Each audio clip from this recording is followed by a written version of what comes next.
All right, everybody, welcome to episode 203 of the SEO Vault.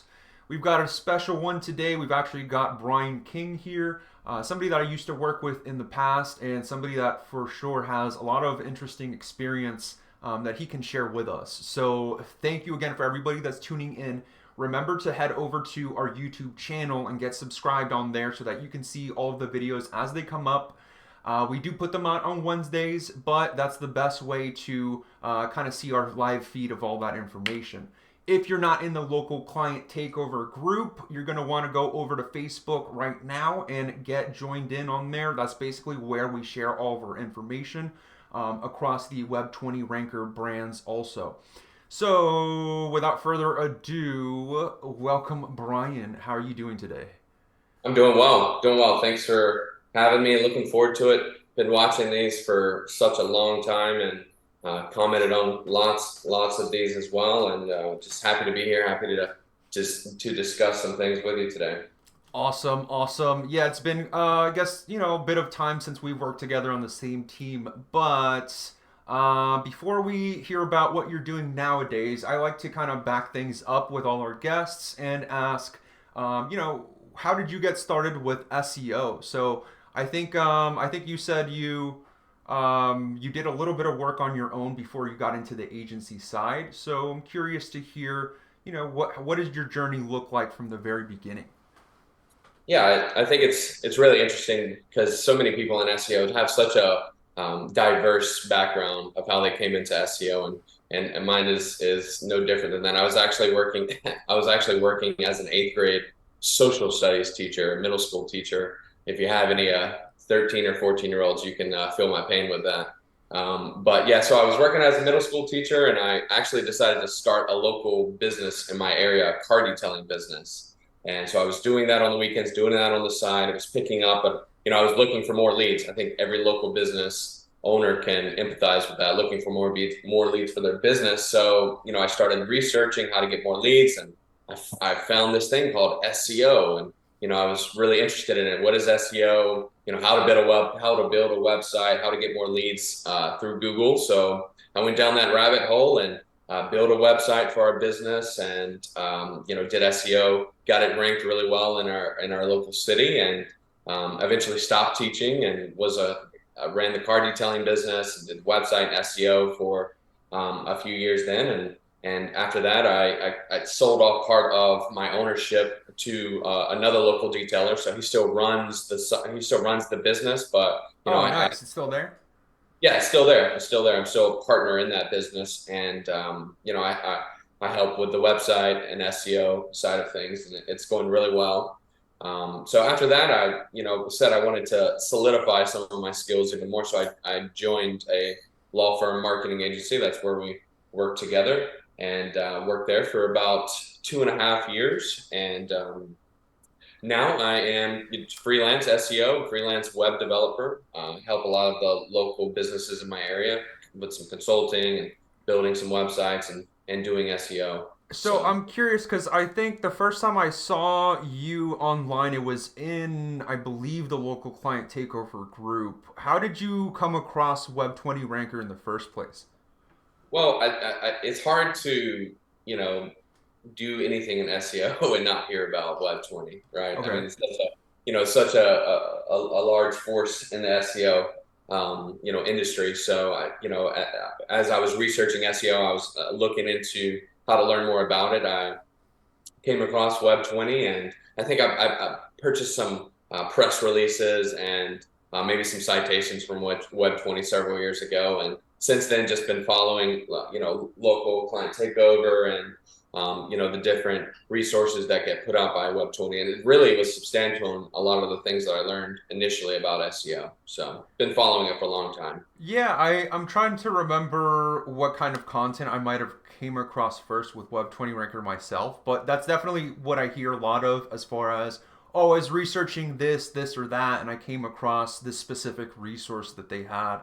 But actually, specifically for me, somebody kind of pulled me into the group just being a writer. But yeah, I guess it's interesting because, yeah, truly, eventually you kind of hear about all the large marketing agencies, at least the white label ones. So, yeah, that's really cool that. I guess I ended up kind of pulling you out of that group as far as recruiting to get you into that agency that we were at. But what kind of so can you tell everybody just that doesn't know you what kind of work did you specifically do within the law firm niche? I guess I would say.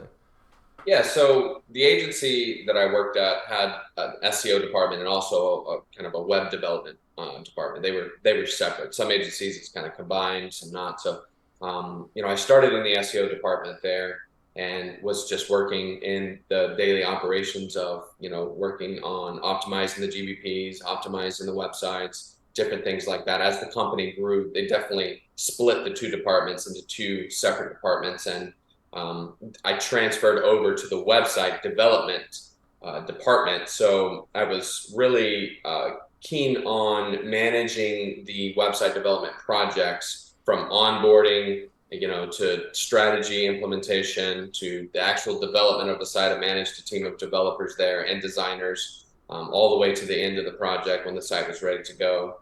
And was played a part in migrating the site and setting the site live and then doing any post-launch technical work that needed to be done as well. So I was a little bit between the website team and the SEO team. I was kind of a liaison, if you will, between those two. And because my knowledge is, I have a lot of knowledge in SEO, I have knowledge in web development. So I was able to bridge the gap a lot of times between those two different departments.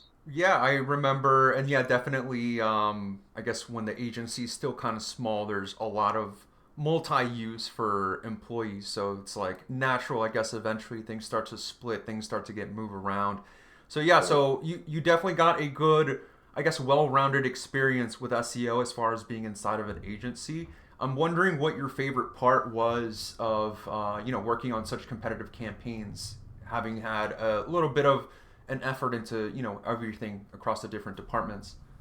Yeah, sure. So, I mean, anytime you take on a challenge with SEO, it's exciting, to think about, whether it's personal injury in Miami or, criminal defense in Los Angeles. Coming into it that your skills are going to get tested and that your knowledge is going to be valuable as you're starting a campaign. And specifically with the agency model, like I said, I've done a lot of freelance work, stuff like that as well. But I can appreciate the resource support. So it's being able to figure out, that's my cat Leo, by the way. Um, Being able to figure out what is the best way to implement something and having the resources to back that up and be able to do that. And I think that that's a good aspect of being a part of an agency and being able to really figure out what can you do and once you know what you should do, how are you going to do it, right? So I enjoyed that a lot. And those competitive terms, they're challenging, but when you see the rankings go up, it's fulfilling for sure. Okay, nice. Yeah, I think as compared to like a tiny agency, yeah, it's definitely nice to have more resources lying around. So, okay, let's fast forward now to I guess today because I know coming onto this show you were telling me that you have a little bit of some research that you put together that you wanted to talk about. So I know if anybody has been checking out the local SEO course 3.0, we have that on the local client takeover website. But if you're checking that out, one of the spots where I've been getting a lot of questions from was about site structure. And even if you didn't watch that, I do get a lot of new agency owners that ask me just very straight up, like, what exactly do I do with the pages? Like, outside of the typical, you've got your service pages that you might be able to understand just from looking at competitors. You might have your landing pages where we have a bunch of guides on the Web 20 Ranker website that talk about how to really position those the best way. But outside of that, outside of the basics, it's like, okay, well, how do I do a year to year campaign? Because maybe you have people shifting from the month to month mentality to working with lawyers where it has to be year to year, or just trying to put together a long term strategy. All of a sudden, it gets confusing as to like, well, what pages do I add? What blog posts do I add? And what's siloing and how to really put things together across the website. So, can you tell us about your or what you'd like to explain to everybody today regarding that? Yeah, sure. And I think it's important that, when you're taking on a new client and they have existing content, you want to figure out how can we maximize the effectiveness of this content, right?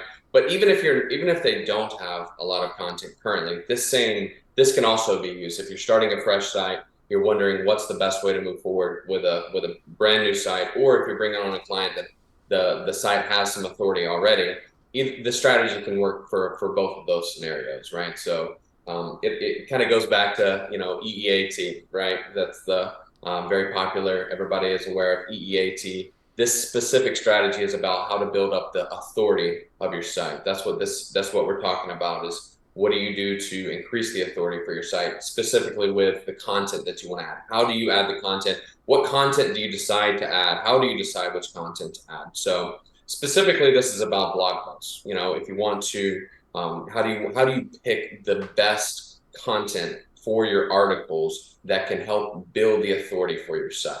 So what I like to do is when we would bring on a new client, or you have a new client, and first you need to figure out where are they. And what I mean by that is, what is their natural tier of authority currently? Like And how that's much important. traffic or rankings they already have? Exactly, right. So how does Google view them? And this isn't necessarily about a third-party metric, any third-party metric is really just based off of how much traffic is the site getting per month, right? And that, based off that, you can say, well, you're an X tier or Y tier. And how you name the tiers is arbitrary. It doesn't matter if you call it tier 1 or tier 10 or whatever. It doesn't matter, but just associating your tier with how much traffic you're getting. So that's what you would do, is you would say, okay, well, my site's currently getting 1,000 visitors per month. That equals about 30 visitors per day, right? So you would associate that with whatever the name of the tier you want. You want to call that 1, or you want to call that 10. It doesn't really matter what you call that tier, just as you associate the daily traffic with a certain tier. And then what you would do from there is, as you're planning out what content you want to put on the site over the next few months or over the next year, you want to start with content that's inside of your tiers. You want to go after keywords that are inside of that tier.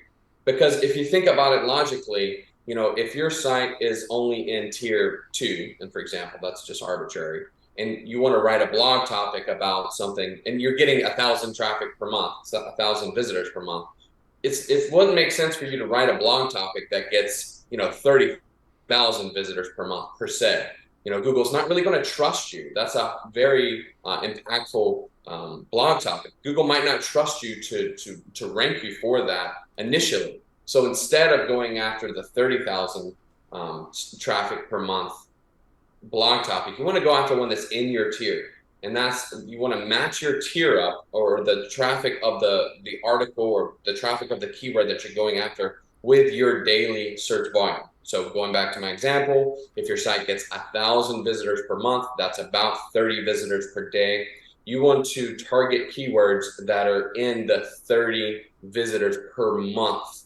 Okay. That's the range of traffic for the keywords that you want to write your blog articles about, Okay. right? So, So just to kind of summarize what you said so far, and when you say tiers, we're not talking about backlinks or anything like that, or mentions. We're talking about just an internal label that you place on your onboarded client.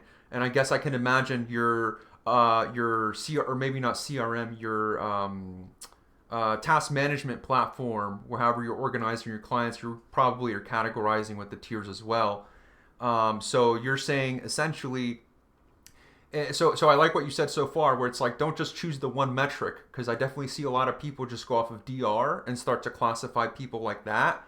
But right. that definitely doesn't put into account manipulation, or just the anomalies, I guess, that you can typically have with there. But you said traffic specifically. So I'm guessing probably taking a look at the traffic too, because I can imagine some websites come in and they have like really irrelevant keywords. So getting a good gauge on what the company, I guess, is visible for. Would that be correct? Yeah, exactly. You want to know where Google perceives your site. What authority does Google think your site has? and you want your content to be matched up, the new content that you write to be in your sphere of authority of what Google perceives it to be. Okay. And as you rank those lower volume, those blog topics that target the lower volume keywords, you begin to get more traffic and more traffic in your site. Then you can, maybe in 2 months from then, you can bump it up and write, go after keywords that are targeting the next tier, right? So instead of targeting blog topics or key terms that are in the 30 volume per month, 30 searches per month, maybe you do the 50 per month, and you begin to attract more traffic. And as you attract more traffic by writing content that's in your tier, then you can bump up more tier, the higher tier. So that's Okay. essentially So you it's got to do. almost like a plan of action where, at least you can already explain that before doing any research so that there's some guidance as far as what's going to be done. You can communicate with the client. But then can you explain, I guess, the thought behind using this priority for the keywords? Because, yeah, I guess there's a lot of different ways you can prioritize the topics, especially for a brand new business where they have a lot to catch up on. I guess my default way is always just going off of local competitors and what they get traffic for, regardless of how difficult it is. But I guess what you're explaining puts into effect or factors in the different competition levels for these different topics. Can you explain, I guess, the thought behind why this way might be a better way to do things?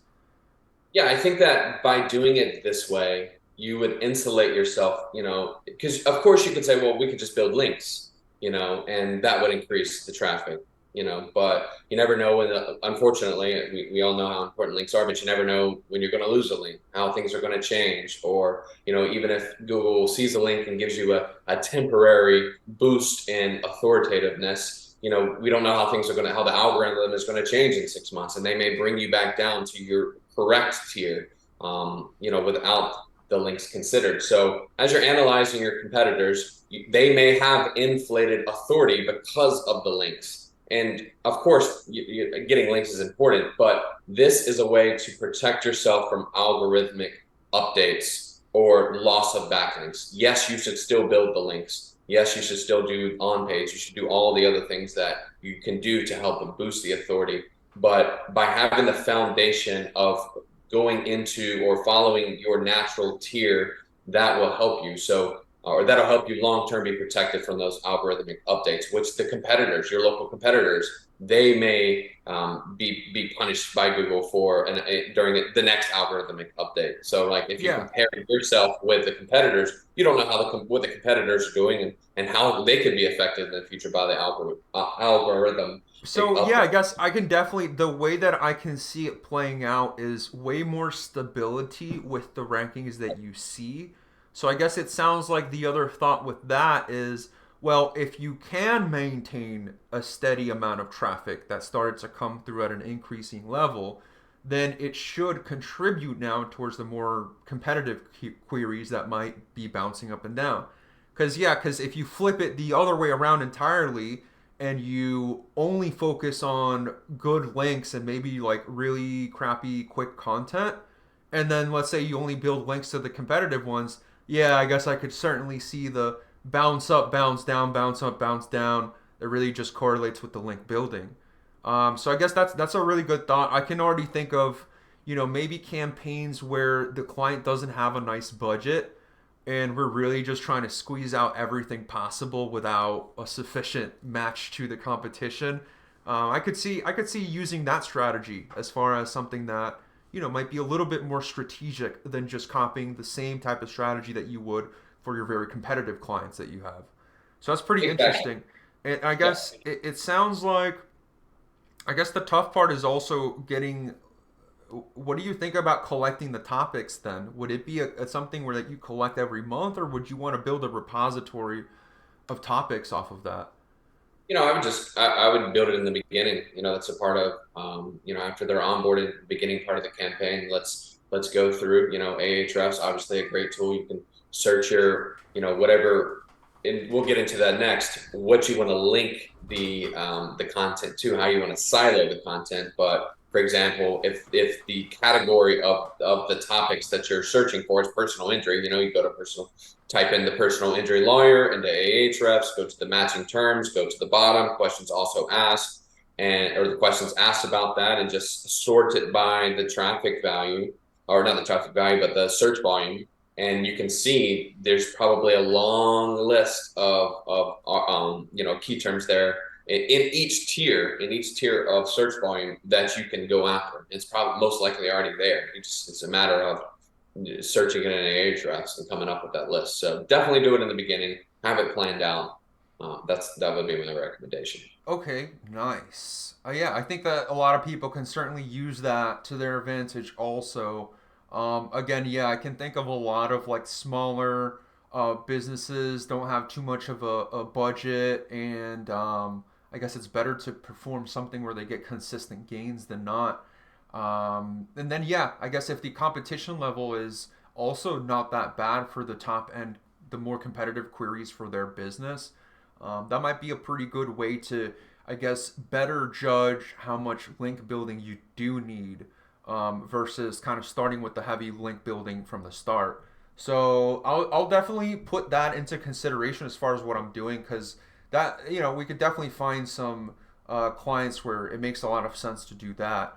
So I hope everybody kind of understood everything there, but definitely send in questions if you have anything, because it could be a nice addition for the local SEO course that I put together as well. So, okay. Now, and sorry, was there anything else for the strategy that you wanted to throw in there before we move away from the topic? Well, I also wanted to just talk about how to silo the content as well, but All that's right. related, but not exactly the same. So, So, yeah, how would you do that? right. So as you're picking out your topics, right? So you want to group them together into we want to create a silo, and the silo structure can either be created by the URL structure, parent child. It can be used that way, or how you interlink the pages and posts, right? That's how you create a silo. So this is involving how do you interlink your pages with your posts. So for example, if you have, and I like to do 5 to 7 posts in a silo, right? So you can create as many silos as you want to, but try to keep it between 5 and 7 so that it's manageable, right? So you want to know what money page, what's your money page? What page are you wanting to rank? What page do you want these blogs to support, these blog posts to support? So you need to make that determination, right? So for example, if you're using personal injury as an example, and you want to rank your personal injury page, and you have written 5 to 7 blog posts about personal injury, how do you link them together? What's the correct way to do it? And in my opinion, the best way to do it is to, between your 5, let's say you have 5 articles, link article 1 to article 2, and then link them back as well. So article 2 to article 1, then article 2 to article 3, article 3 to article 2, article 3 to article 4, article 4 back to article 3, then article 4 to article 5, article 5 back to article 4, right? So it's just back and forth between the blogs. And then every blog article should link up to the money page, right? Every single one of them should link up to the money page. And then the money page itself should link to one of the articles, right? So you kind of keep it all, keep the, So that there's something that ties everything together. Yeah. so that it's all tied together. Perfect. So that's it, simply put, that's the way that you could create a silo of your how to interlink your blog articles to your money page to help pass that authority up to the money page and help it rank. Okay, I like that. And then yeah, that's definitely just a something to add to the mix, I think. As far as like even if that's not your go-to way of doing it, there's definitely going to be some situations where this might make a little bit more sense as far as I guess putting it together, right? All the topics that you chose. So you're putting together the two strategies, the tier system of going after keywords at a progressively more difficult level, and then just putting that all together, tying it together to the corresponding page. I think one way I would add to it, because you said, because a lot of people really ask me, okay, well, which blog post of the 5 in the silo gets linked down to? And I think one way that I've found that makes a lot of sense for a lot of situations is, okay, well, if the money page, service page is really competitive to begin with, there's a good chance that you maybe to meet competitor parity, you had to put a nice page. Maybe it didn't have to be super big, but you have to have some level of information, aka you have to have probably some sections divided by headings. A lot of times you might get an FAQ that is frequently ranked using the same service page for its parent topic. So let's just go off of that. You've got a bunch of H2s for different FAQs relating to that type of service. I would go ahead, take that. So, okay, well, you put that much effort into the topical relevance of the page itself. Grab those headings, find a spot within that section to link down to a blog post that connects to it. So if you're being very relevant, there might be a good chance that using just the tiered system and picking out topics before, there's already going to be a chance to do that somewhere to one, like there has to be to one of those blog posts. If that doesn't make sense, the other way I would go around about it is, I guess, the opposite way to choose the topics where, okay, let's choose the topics off of so this FAQ, sure, we have the answer for it, but let's expand on it with a blog post and then link down to that. That way, because, and I say this because also some people, they'll get caught up with this decision that they have to make, and then they might go and internally link downwards to every single blog post that's relevant.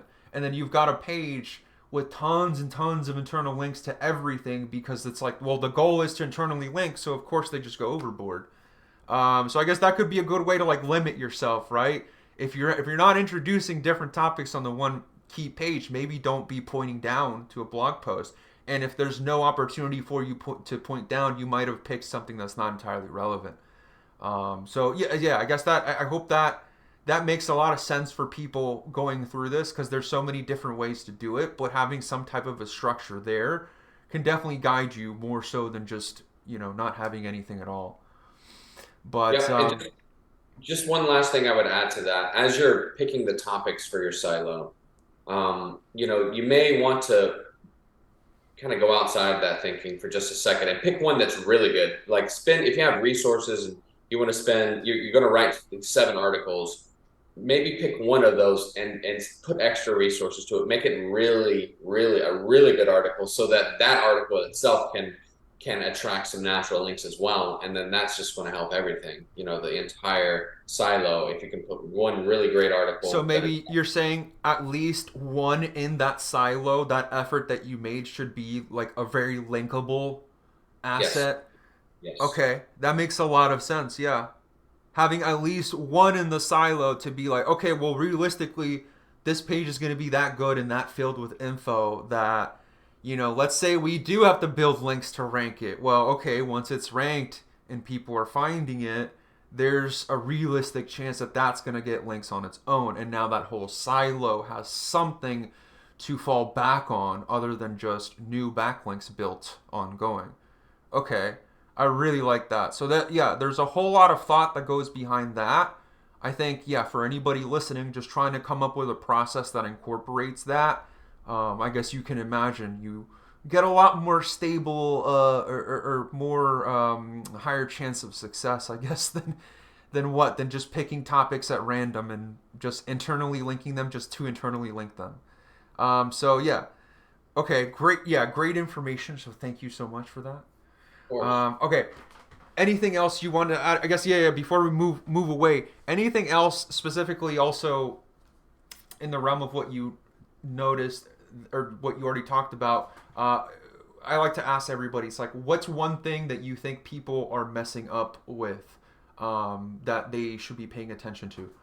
Yeah, well, I thought of that before, and that's why I wanted to talk about it. I feel like there's a lot of ambiguity when it comes to the idea of silo. How do I silo? How do I get the best content on my site and put it to the best use possible? So that's kind of why I chose this, just because it was something that I struggled with for a long time. And that's why I wanted to share this because as I've learned about it, it's something that's become more clear for me. So I would say that we've already answered it. Anything else that you might have noticed from your experience that you'd want to share for agency owners, particularly newer ones, as far as mistakes to watch out for? You know, I'm sure we could talk all day about that, but, as far as SEO, no, I won't say SEO, but, building your processes, it's important to just have these processes and, to talk to other experts, talk to experts and find out what do they know. There's so many people out there that have information that all you need to do is just talk to them to be able to get that information. It can really just turn a whole light bulb.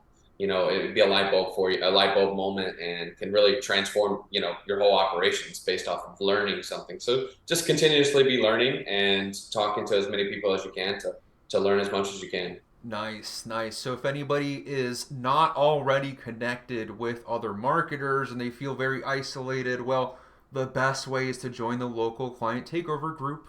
So again, if you're watching this and you're still not in there, make sure to do that because I mean, there's what more than 30,000 people in there, and there's for sure some very impressive marketers that are at least lurking around, if not posting in there. So, all right, thank you so much.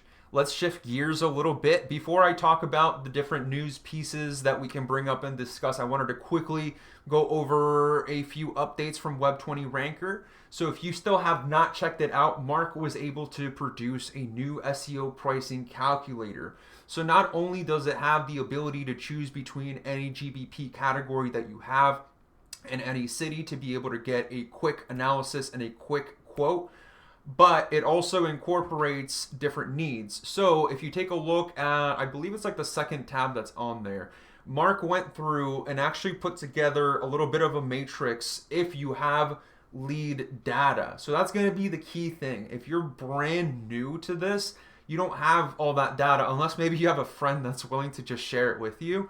You might not have that. So all you can really rely on is something like population size, population density, and niche. And of course, remember that Web 20 Ranker does have the recommendation service. So if you're completely new, for sure you got to be taking advantage of this because it's going to be the best look to where you can provide the info that you have, and then Web 20 Ranker's team comes in and helps you with what recommended products would make the most sense. But going further from there, okay, let's say you're very experienced, or let's say you maybe you niche down right away and you have some real lead data in front of you. You're going to want to take a look at that section of this SEO pricing calculator, and it's an Excel sheet, by the way. You can download it, but that's where you can start to pinpoint things, and you can do this in the middle of a call too, where let's say you don't have the lead data, but you're really connecting with the business owner and you can tell that they're willing to share it. You can go ahead and ask them what their leads look like and then compare with the information that you do have to at least give some type of a projection as far as a realistic price point, right? So okay, you're doing roofing, your service is going to be a little bit more high ticket, and it does correlate, of course, with competition. It's not just to get you to jack up your prices.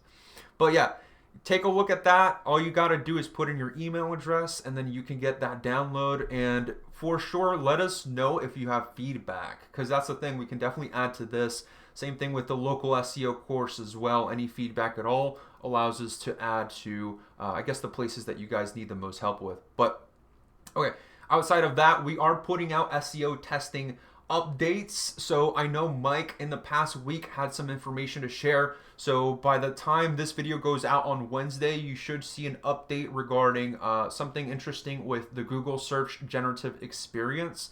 So I believe next week I'll be able to get Milas in here to expand on that a little bit more. But if you have been taking advantage of that new SGE side of Google, then it's in beta right now. But obviously we can kind of imagine some of that starting to roll out for everybody in the future. But if you're looking through that at all, you might have realized that when you do branded searches now, you can actually get an AI generated snippet directly from Google.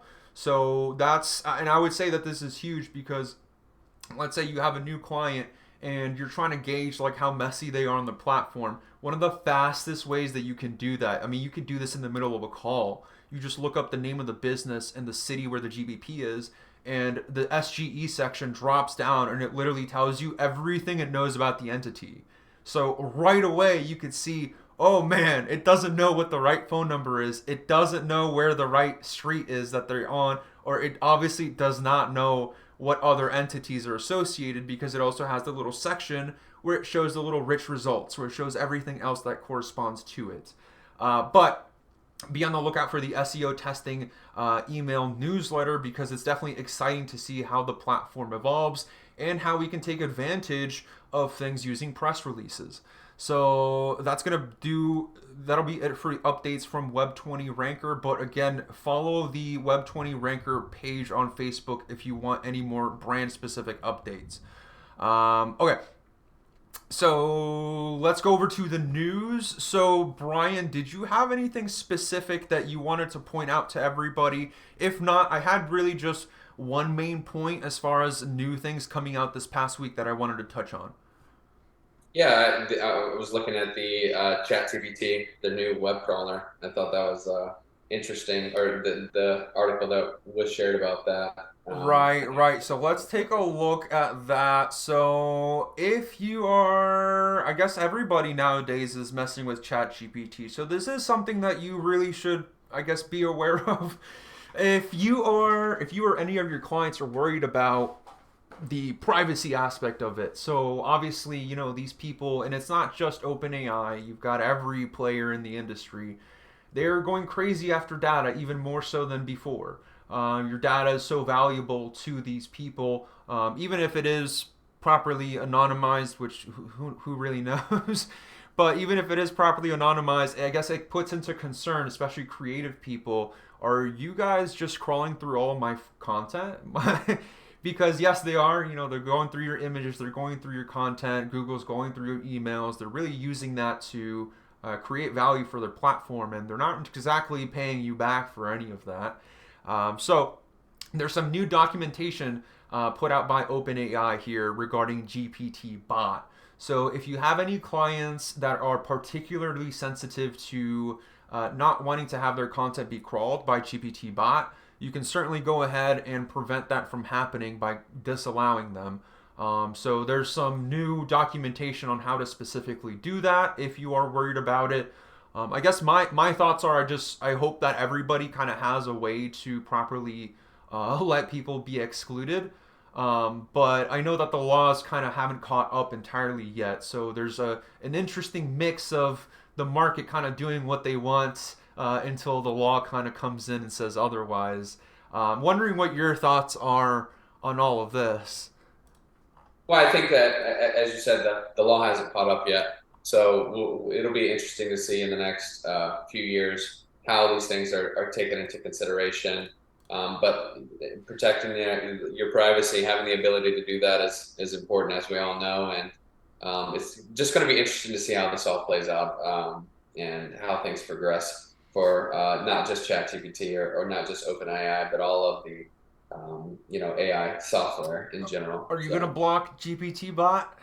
oh yeah, oh yeah, definitely. I think I want to block GPTBot also.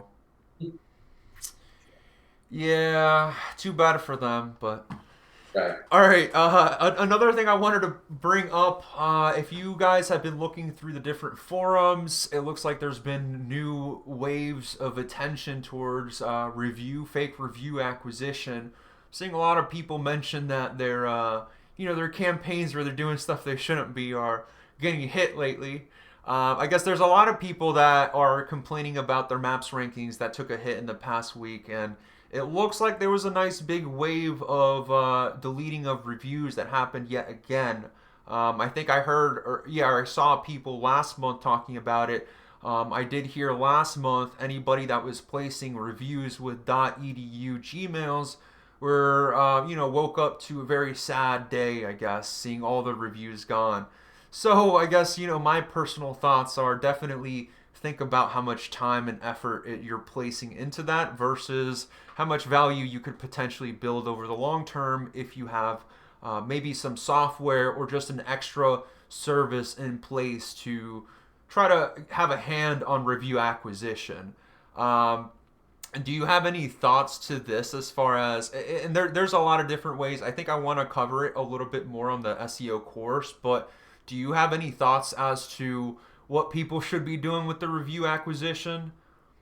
Well, like you said, there's a lot of software out there that can help you with it. There's so much, and it's really just about picking the best software, implementing it in your business the best way you can. I mean, that's the best answer, to not have to worry about reviews getting deleted. Unfortunately, real reviews are going to get deleted too. It's not just the fake reviews, but it is also real reviews as well. So that just goes to show that review acquisition is very important. It's going to continue to be important if they're putting this much effort into swiping those reviews, that we know that it's important and that the light is shown on those. So invest the time into the research and figure out how to implement a review acquisition software for your business, and that's one of the best things you can do.